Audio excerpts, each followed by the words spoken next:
It's Rusty Diamond, motherfucker.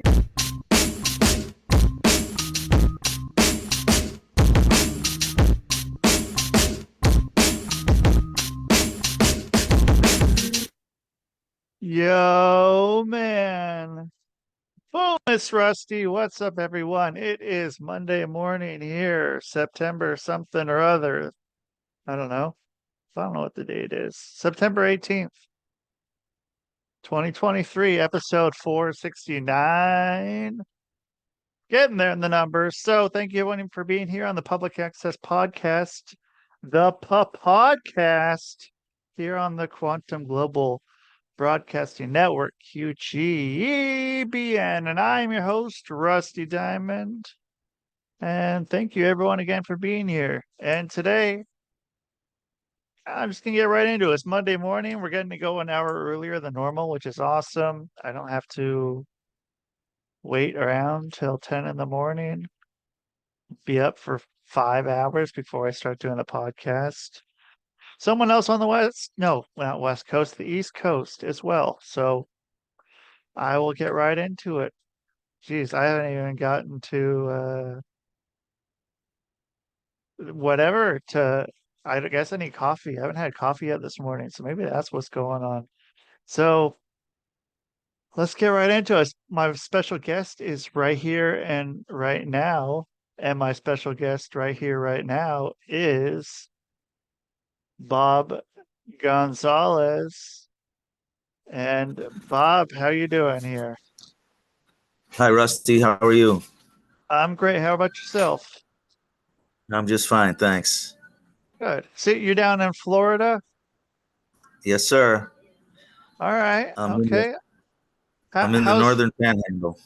in the Northern Panhandle? Okay. So, uh, what? Okay. So you're in the Northern Panhandle. So, like, as far as Florida goes, as not geographically, but as far as Florida stories, where does that put you of people from Florida?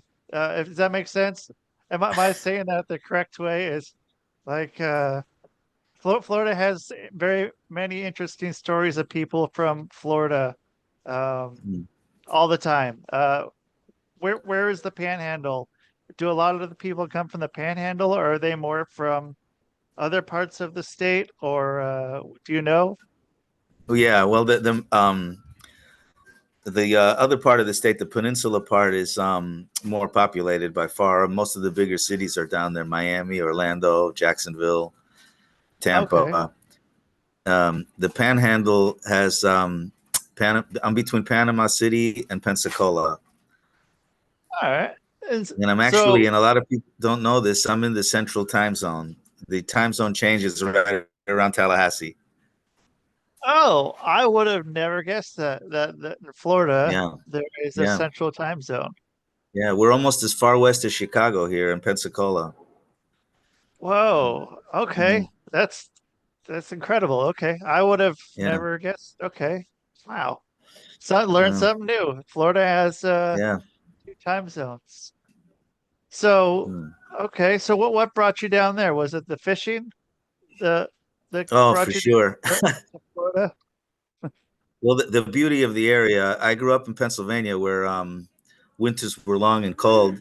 And I used to travel to Florida every spring because I played baseball. We used to come here every spring for training.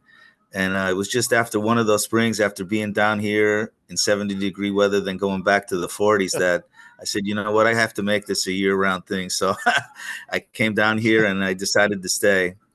And this area here, this particular area in the Panhandle, was so beautiful that this is the area I wanted to come to. And so yeah, I feel you on that one. The warmer weather has been definitely something I've been chasing and Mm. yeah, I don't blame you one bit. And so you were playing baseball. Were you playing like like college baseball or something, or what were you? Yeah, yeah, it was college baseball. I used to play for a university called East Stroudsburg. Is it that's in Pennsylvania? Yeah, uh, Okay.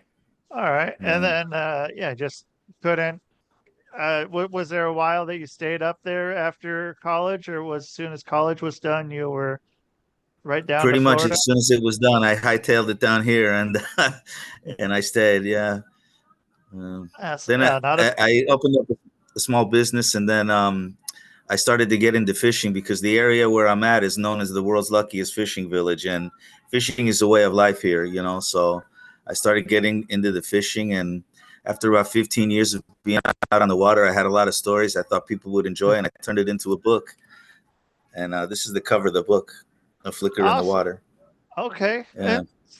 So what was the business before that you had going before you got into fishing full time? Where Well, you're just it's still going. It's still going. It was okay. a soft pretzel store. We make hand rolled pretzels. So not only do you fish, but you also make pretzels. Yes, sir. So is the soft pretzel, is that a Pennsylvania thing? Am I right on that? Is that where they came from? Actually, yeah, that's where they originated. Was in Pennsylvania. Yeah, yeah. Okay. That's All a right. good one. Yeah, I like my soft pretzels very much. Yeah, yeah. Uh so you just so is that how do those two connect? Or how I guess how do those three? How does the fishing, the writing, and the pretzels, how do they all connect? Well, the pretzels were something that started in Pennsylvania, and they were beginning to expand to other parts in the country back then. So Florida was still brand new to it. So I opened that, and then I happened to be in the area that was known for fishing. And after a couple of years of doing the pretzels, I started getting into the fishing. And then many years after that, even after I stopped fishing for a while, I decided to write the book. And so let's see. So then what kind of fish are down there? Oh, we got all kinds. We got groupers and snappers and amberjacks. And those are the fish you usually catch on the bottom when you're bottom fishing, meaning you drop your bait all the way down to the bottom. It's anywhere from 100 to 300 feet of water, and you just Wow. reel them on up. And then we also have a lot of the offshore sport fish like mahi mahi and wahoo and marlin and swordfish and those kind of things. A lot of sharks So too around here. yeah, Yeah. that keeping you busy then? Are Oh you yeah. out mostly most of the day of fishing? Is that what's going on? Like when you wake up, normally you're out fishing, Yeah, or is you that can go more of pretty much a from. hobby? It's a hobby now. When I was really into it, we would go from sunrise to sunset, and sometimes we would stay out overnight. Oh, Um, that's when I used to have a boat, but right now I just usually go with friends or I charter a boat. I just went this past Saturday, and I'm going again on Wednesday. what'd you catch on Saturday? We caught some snappers and some king mackerel and some bonitos, they call them. Uh, Do you do the cooking and preparing of them, or do you leave it to someone else, or are you the guy who, or do you even eat fish? Oh yeah, I love fish. I do Okay. a little of both. I do sometimes I cook them, and sometimes I take them to a restaurant and they'll cook them for you. Oh, okay, that's cool. Yeah. They'll is Mm. that common down there? Oh Um, yeah, if you bring your own fish in, they'll cook it for you. yeah, yeah. It's really common. Most of the charter people do that. What kind of restaurant do you like taking it to if you're gonna do that? Some of the local restaurants here will do it. There's one called AJ's and another called Beauchamp's, and they'll usually do them for you. How do they like to prepare it? However you ask them, they can fry it, they can broil it, they grill it, blacken it, bread it. You know, sometimes they make trays with like 5 or 6 different types of fish and of one fish. Oh, okay. That's Yeah, one hell of a fish right there. And yeah. so then you're gathering all these stories and you decide to write a book. Was someone suggesting that you write a book, or was that something you came up with, or No, I how? pretty much came up with it. I just knew that when I was writing it, it was my way of still being out on the water, and I got to relive all those old tales, and it felt great doing it. It was like a release for me from being in my head to on the paper. What got you off of the boat? and onto land for a bit? Was it Well, the cost of it, yeah, pretty or much. Yeah, the fuel prices and restrictions on the fish you could catch and that sort of thing. That made it pretty cost prohibitive. sure? And Mm. so then, when you're writing, were you writing like writing it down beforehand, and then, or were you just sitting Mm. at a typewriter or a computer? Were you writing stuff on bar napkins? Were you using a chisel and a stone, or It was what just was your? I was writing sometimes onto the computer and sometimes right onto my phone, like the Word docs. And it was flowing like the water coming out of a water faucet. It just kept coming out, gushing. So then you got it all out. Then you had to go and kind of get it uh, in some sort of, I don't know. So get it into the right order and get it. I Yeah, can't it even gets think right edited now. and formatted and There we go. yeah, yeah. And it took about a year to write the whole thing from start to finish, from the time I started it to the final product. And I got help along the way too. I used a publisher that did a lot of this stuff for you. The writing was mine, but some of they helped me with the proofreading and the editing and the formatting and things like that. How many times did you have to go back and forth between you and the publisher, as far as like the first time you handed in till the time you got to your For final? me, it wasn't that long because my book is not one of those huge novels that take for a long time with a lot of thousand pages. Mine's only 150 pages, so the process was kind of quick. But still, even though a little book like that, it still took like a year though. So if you want to get Yeah. it right, it's better to take your time too. In the end, you'll be glad you did, and you'll be happy with your product. Are you transitioning more to writing now as opposed to fishing or pretzel making, or are they all still kind of in balance, or what's kind of next with that? Well, there's kind of imbalance. I'm still doing a little bit of all of them. I'd like to maybe get fishing more again. That's always fun. And Yeah. maybe I'll write another book about baseball or something here coming up in the next year or two. So are you around is there spring training camps up in the Panhandle, or do you have to go further down in the state for that? You have to go further down in the state. I don't think they have any here in the Panhandle. Okay. Do you do Yeah. that then when spring training comes around, or I guess Well, that's still sometimes pretty good journey. yeah, sometimes if I'm down there, I'll catch a spring training game. The Minnesota Twins and the Boston Red Sox train near Fort Myers. Oh, So okay. if I'm down there, in Fort Myers, Naples area, I'll catch in some of those games. And then Mm. so then are you like following college games or anything? Or are you going to, are there any ones that are local to where you are? Any or any baseball teams around there, or summer There's leagues or minor anything? league teams. Minor league teams? Are Yeah. are you going to those games a lot? Once in a while, I'll go. The Pensacola Blue Wahoos play in Pensacola. They're like the local Okay. team here. Yeah. Yeah. Yeah, Mm. yeah, there's been some those minor league games have been pretty wild. Have you heard of the Savannah Bananas? Yeah. Yeah, I so I just heard about them recently. I saw there was they did a tour Yeah. this last summer, and they were sold out uh like the whole tour, like within like every single city they went to. They did a whole bunch up here in New England, and they kind of went all over, but they were sold out everywhere. And like they sold out uh the the stadium here in Hartford on like on a Tuesday night, which was pretty impressive. It's kind of an interesting game. It's not it's kind of I don't know. To baseball purists, it's kind of tough to watch, but for the average fan to come through and be able to see that, it's yeah, different kind of a game there. But yeah, it was something just kind of caught my We'll eye. do so. And um, so then with your book writing, are you if you're starting one about baseball, so there's been a lot of I've gotten into this with other authors. Uh, so with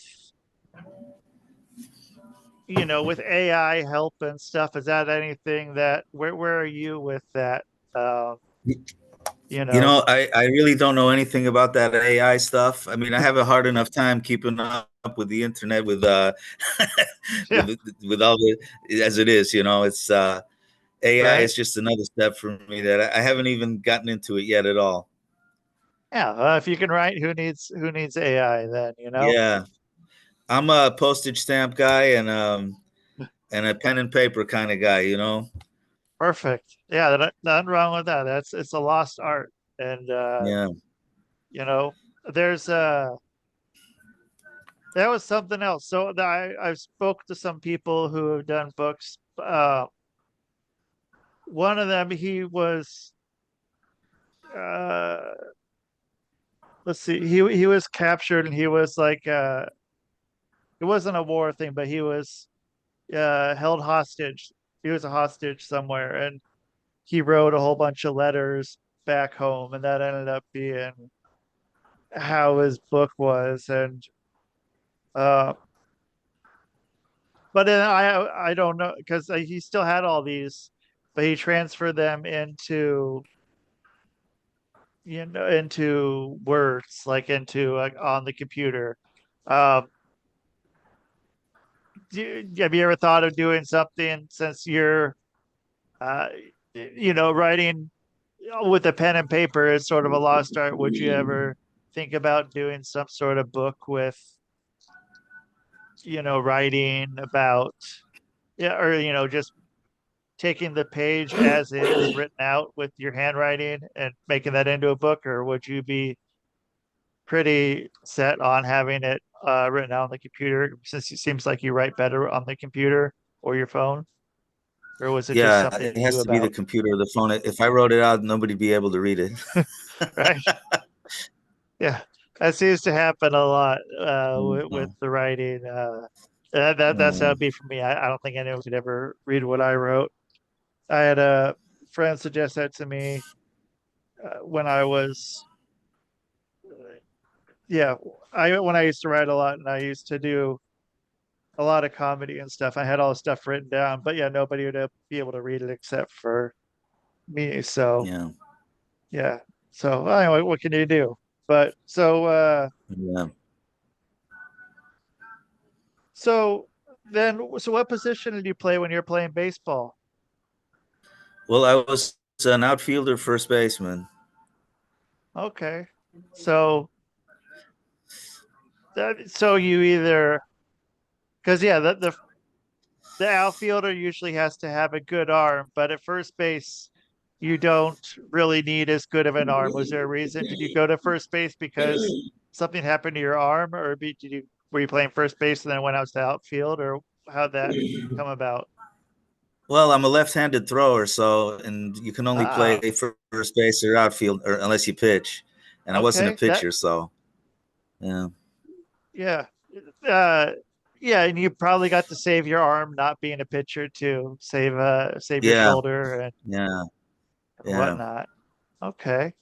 That makes sense then. Yeah, it'd be hard to be a left-handed shortstop or third yeah, baseman trying to yeah, trying to do yeah. that. Uh Mm. okay. So then if you write a book about baseball, is it going to be uh about you, or is it going to be about baseball in general, or what are you thinking? More tales of the of baseball, or tales of your baseball time, or what were you thinking on that? They'll probably be about the major league franchises, and maybe I'll cover a history of them, but I'll put them in a unique way. What are you thinking? I'll write the history of like the different franchises and how they came about and what makes them stand out during their history, that kind of stuff. All right. So what's your team, or who's your team? Well, when I was growing up, I liked the Pittsburgh Pirates, but now I root for the Tampa Bay Rays because I just like the way they do things. They're always compared to the bigger teams, they're underfunded. They don't have as big stars on their payroll, but they compete every year. In fact, Yeah, this year they made the playoffs for the 5th straight year, and the Yankees and the Red Sox came in last. So that's a great year. That's a great yeah, year any year. yeah, Uh, the one thing about Pittsburgh that is really cool is all their sports teams all have the same colors, which is I think man. uh the only city, any sports city where all the teams have the same colors. So Mhm. you can go and wear your Penguins gear to a Pirates game, or wear Yeah, well, or bring mm, your terrible towel for the Steelers and have that yeah, wherever. And yeah. yeah, that was pretty cool. And I don't know why I never picked up on that before. It's just some random Mm. factoid I came across. And so, uh, so so when you go fishing, do you take people out? When you charter boats, do you take them out, and are you like the fishing guide, or are you along for the ride, or Well, what? we go with friends most of the time. We were a private boat, so we didn't really do charter for hire. But Oh, okay. when I go on a charter boat, we go with friends. Yeah. Mm, Just get to yeah, be out in the sun and yeah, live the good life. yeah. Excellent. Mm. Well, so where can people buy your book or find you to I have it in my notes, but get it on audio as well. Well, my book is on Amazon and Barnes and Noble, or pretty much anywhere books are sold. You can get them online, or you can order them through your bookstore. A Flicker in the Water, and then I have a website here. I'll show you a cover of the book again. It's flickerinthewater.com. There's a lot of cool stuff on that website too that's not in the book. So, Yeah, and you can order it right from there too. Flickerinthewater.com. excellent.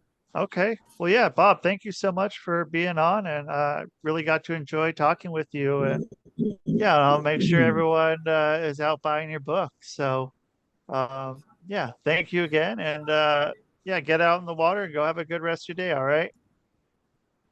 All right, Rusty. Thank you. Thanks for having me. You bet. All right. Bye. All right, Bob Gonzalez.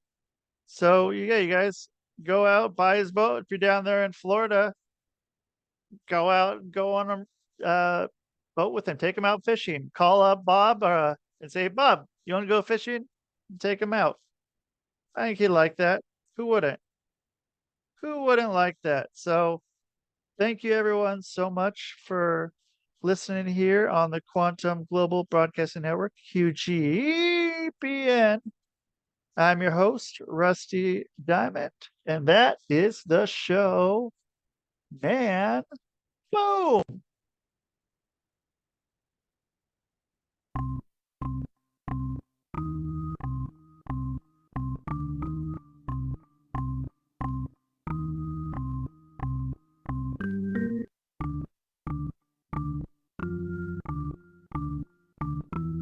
It's Rusty Diamond, motherfucker.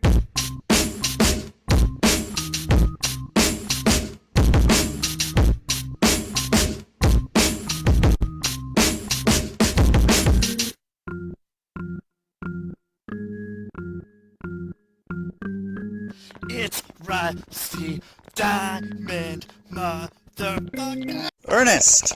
Ernest! Ernest! Yes, Pee-wee. You brought the snacks, right?